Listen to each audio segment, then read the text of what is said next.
जयपुर में residents doctors की हड़ताल। आपको बता दें कि सभी इमरजेंसी सेवाओं का बहिष्कार कर दिया है। रेजिडेंट्स ने जाड अध्यक्ष ने कहा कि हमारी मांगे पूरी नहीं होने तक करेंगे कार्य बहिष्कार। त्योहार के समय मरीजों को परेशानी हो रही है और कोई सुध लेने वाला नहीं है। फिलहाल ये तस्वीरें आप देख सकते हैं। पूरी तरह से इमरजेंसी सेवाओं का भी कार्य बहिष्कार रेजिडेंट्स ने कर दिया है।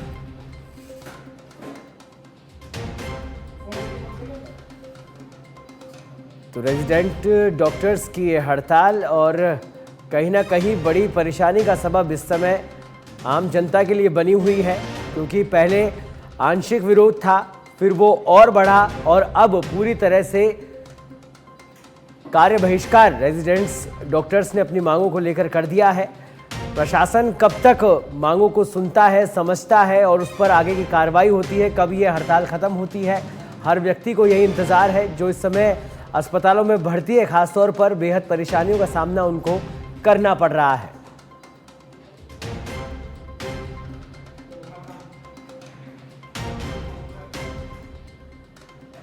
तो मुख्य तौर पर 8 मुख्य मांगों को लेकर जाड की तरफ से ये कार्य बहिष्कार शुरू हुआ, जो कि अब बड़ा होता जा रहा है। अन्य प्रदेशों से भी समर्थन इस विरोध को मिलता जा रहा है। और अधिक जानकारी के लिए हमारे साथ जुड़ गए हमारे संवाददाता मलखान मीणा।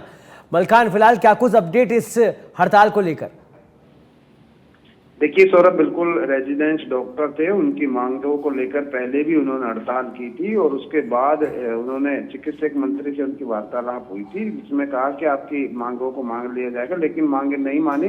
कल देर रात 8 बजे ही जो रेजिडेंट डॉक्टर थे, उनके प्रेसिडेंट थे, वो मनोहर सिहोल ने घोषणा कर दी थी कि अब हम तमाम जो डॉक्टर है वो हड़ताल पर रहेंगे और सभी जो इमरजेंसी की सेवाएं हैं सबको काम काजों का बहिष्कार किया जाएगा। और वही देखा जा रहा है, सभी जो रेजिडेंट डॉक्टर हैं वो हड़ताल पर हैं, उनको समर्थन मिलता हुआ नजर आया। अलग अलग जिलों से जो रेजिडेंट डॉक्टर उनका समर्थन मिल रहा है, तो इससे पूरी तरह से अब जो अस्पताल परिसर की व्यवस्था है वो डगमगाती हुई नजर आ रही है। और ऐसे में दीपावली का त्योहार नजदीक आ रहा है, मौसमी बीमारियों का प्रकोप ज्यादा है, तो ऐसे में आम जन के लिए ये मुसीबत बनी हुई नजर आ रही है।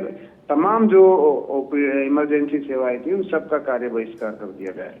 ठीक है मलखान, अभी क्या कुछ लाइन ऑफ एक्शन स्वास्थ्य विभाग की ओर से, प्रशासन की ओर से इस पूरे हड़ताल को लेकर किया जा रहा है, उसको लेकर क्या कुछ अपडेट? देखिए, अभी हमारी बातचीत हुई थी तो उन्होंने कहा अभी तक तो ऐसा कोई सरकार की तरफ से कोई वार्ता के लिए कोई सुझाव नहीं आया है, लेकिन उन्होंने कहा कि जब तक हमारी मांगे पूरी नहीं होंगी तब तक हम इसी तरह से हड़ताल पर रहेंगे, क्योंकि आश्वासन मिलते गए, आश्वासन के मिलने पर हम लगातार सरकार की बातों पर खरे उतरते थे, लेकिन सरकार हमारी बातों पर खरी नहीं उतर रही है। तो ऐसे में हमारी जो मांग है वो नाजायज मांग है। हमारी 8 सूत्रीय मांगों को लेकर हम ये हड़ताल कर रहे हैं और ऐसे में इसी को लेके अभी तक स्वास्थ्य विभाग की तरफ से कोई उन्हें नहीं, कुछ भी नहीं आदेश मिला है, लेकिन फिलहाल तमाम जो रेजिडेंट डॉक्टर हैं वो हड़ताल पर है और इससे आम जन को परेशानियों का सामना करना पड़ रहा है।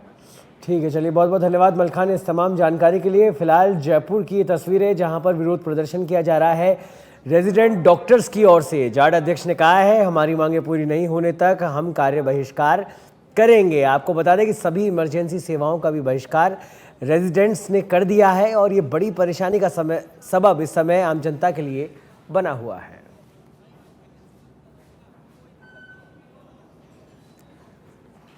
और अधिक चर्चा के लिए इस खबर पर हमारे साथ जुड़ गए हैं जाड के अध्यक्ष मनोहर सियोल। मनोहर जी, अब ये जो विकराल रूप ले लिया है आपकी इस हड़ताल ने, इस विरोध प्रदर्शन ने, तमाम सेवाओं का आपने बहिष्कार कर दिया है, जनता परेशान है, प्रशासन से क्या बातचीत हुई? पहले तो मैं आपसे वो जानना चाहूंगा, उसके बाद जनता परेशान ना हो इस दिशा में भी क्या आपने कुछ सोचा है? सबसे पहले तो प्रशासन से क्या बातचीत हुई आपकी अभी तक? 17 तारीख की शाम को आदरणीय हेल्थ मिनिस्ट्री से जो वार्ता हुई उन्होंने अधिकारियों को निर्देश भी दिए थे काम करने, लेकिन उसके बाद हमें कोई जानकारी नहीं मिली अभी तक कि उन्होंने किस लेवल तक क्या अपडेट किया है, काम किया है। जी, आपका कोई प्रतिनिधि मंडल क्या अधीक्षक से बात नहीं कर पाया, मंत्री जी तक नहीं पहुंच पाया, सरकार तक आप पहुंचने की बात कह रहे हैं, वहां से कोई रिवर्ट नहीं आ रहा है, कारण क्या है सर? हमारे यहाँ पे जो प्रिंसिपल ऑफिस से भी बात हुई थी, प्रिंसिपल सर से भी, उनको भी हमने हमारी जो डिमांड्स वगैरह जो कई बार बता भी रखी उनको भी, और मंत्री जी से मुलाकात होने के बाद एक बार भी हमें न तो उन्होंने बताया कि आप आइए बात कीजिए, हमने ये भी नहीं कहा कि हमें बुलाओ बात करें, आप मानने ये कहा कि आपकी जो डिमांड है अगर आप अधिकारी लेवल मीटिंग हो जाए आप उसका प्रेस नोट रिलीज कर दोगे या आपकी मांगे मान ली तो भी ठीक है, मुलाकात भी कोई जरूरी नहीं, क्योंकि हम उन्हें मिल भी चुके और समझा भी चुके हमारी क्या बातें।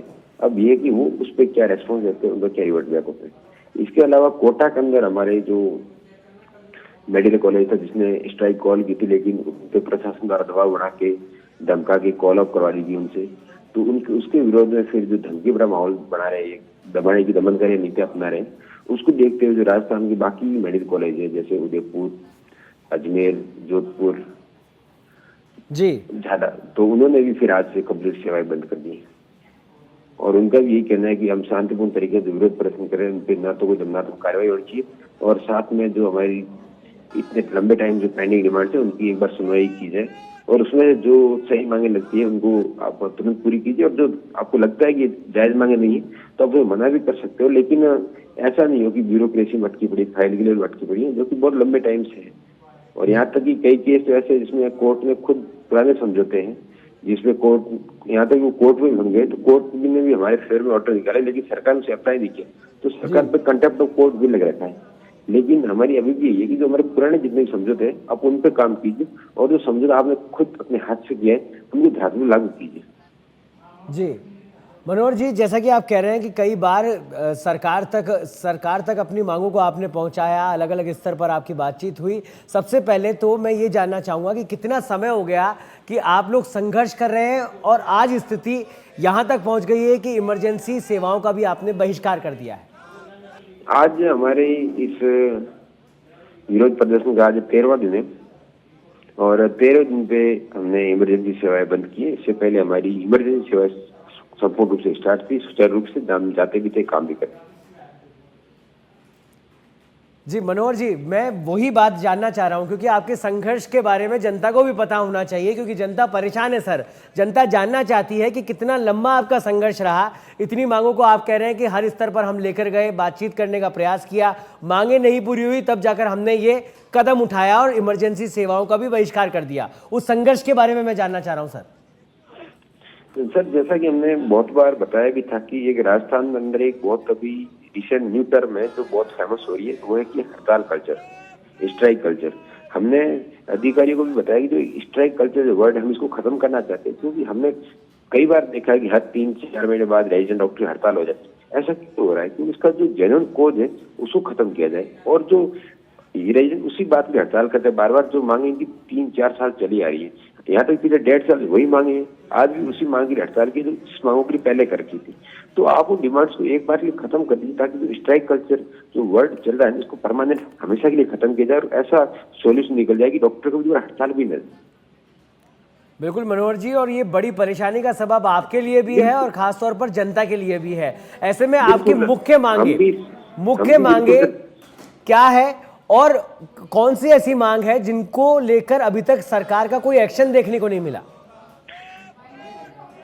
जो बिल्कुल जनता परेशान हो रही है, हम जनता का हम खुद भी पार्ट है। जैसे हम भले डॉक्टर हो गए, लेकिन हमारा भी घर है, परिवार है, गांव के लोग हो, तो हम सबको जानते हो, अपने लोग भी परेशान हो रहे हैं और हम खुद चाहते हैं कि कोई परेशान ना हो, उनको इलाज टाइम पे मिले। लेकिन जो इलाज के अंदर जो 3 से 4 स्तर होते हैं, जैसे रीढ़ की हड्डी बन के जो रेजिडेंट काम करते हैं, इंफ्रास्ट्रक्चर होता है, साफ सफाई की सुविधा होती है, वो सब इन्वॉल्व होता है। लेकिन आप उसमें इम्प्रूवमेंट तो कीजिए, वो करना प्रशासनिक जिम्मेदारी है। और हम हड़ताल में जाने से पहले हमने प्रॉपर 45 डेज का अल्टीमेटम दिया, फिर 30 डेज का दिया, फिर 15 डेज का दिया, फिर 7 डेज का दिया। अगर बार बार अल्टीमेटम देने के बावजूद भी इन्होंने नहीं किया तो लास्ट में जब 8 तारीख गई तो हमें स्ट्राइक में जाना पड़ा। वो भी हमने मरीजों के हितों का ध्यान रखते हुए इमरजेंसी सेवाएं ऑन रखी, लेकिन फिर भी कोई सुनवाई नहीं।